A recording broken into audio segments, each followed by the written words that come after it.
what comes to my mind right now is that it's a conversation that I had with one of my really good friends, and I call him my philosophical hermit.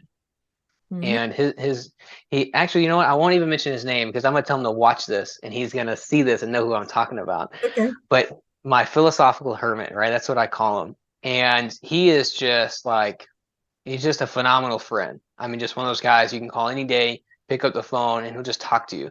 And we can talk about anything that's nothing or nothing that's everything, right? It's just one of those things. And he said to me, this was in 2011, 12, something like that. I remember I was going through a difficult time, and he said, Andrew, I want to tell you to just harden up your heart and just, become hardened to the world and not let those things affect you. He says, but at the same time, I can't tell you that because that would lose the thing that I love about you so much and makes you so unique is that you have such a big heart and, you care and you think about these things, and he's like, so I can't tell you that. So what I'll tell you instead is this. If that's your pain to bear, then bear it.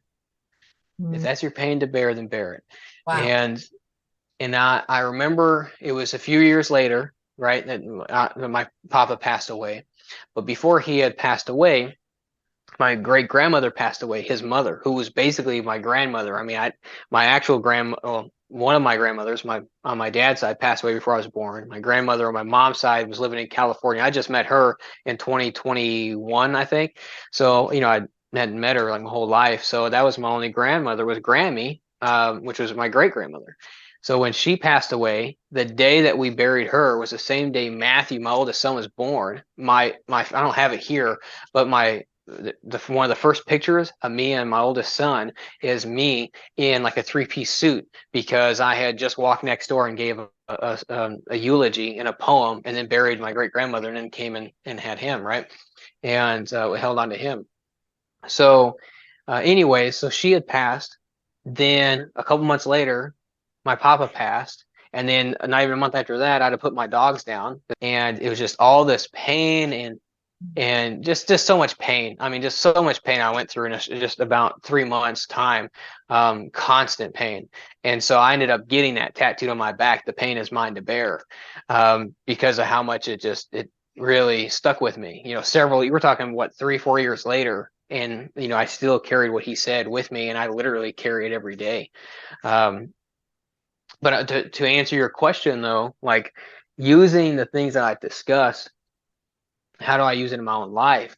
A real big part of it is just that. Like I told him, I said, and I still say it today, that I could either choose to be, to let the world affect me, Mhm. right? And in return, what it's giving me, right? That darkness, in return that, or I can take it and just keep letting my light shine and be who I am going to be and decide who I want to be every day and do that instead. And so that's how I live my life. I'm just going to be, not that I don't get mad or sad or depressed or down and out.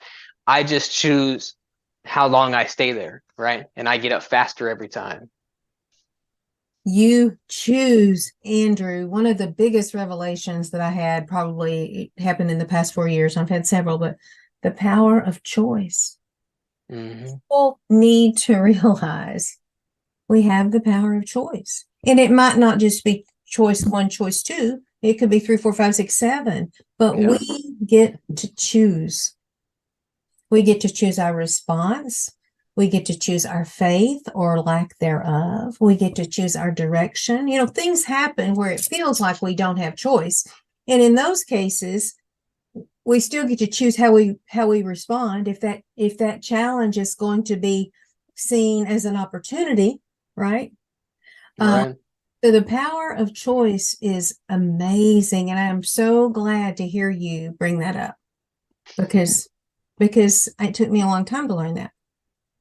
Right. And here you are. And it should be taught that we have the power to choose. That is huge, huge,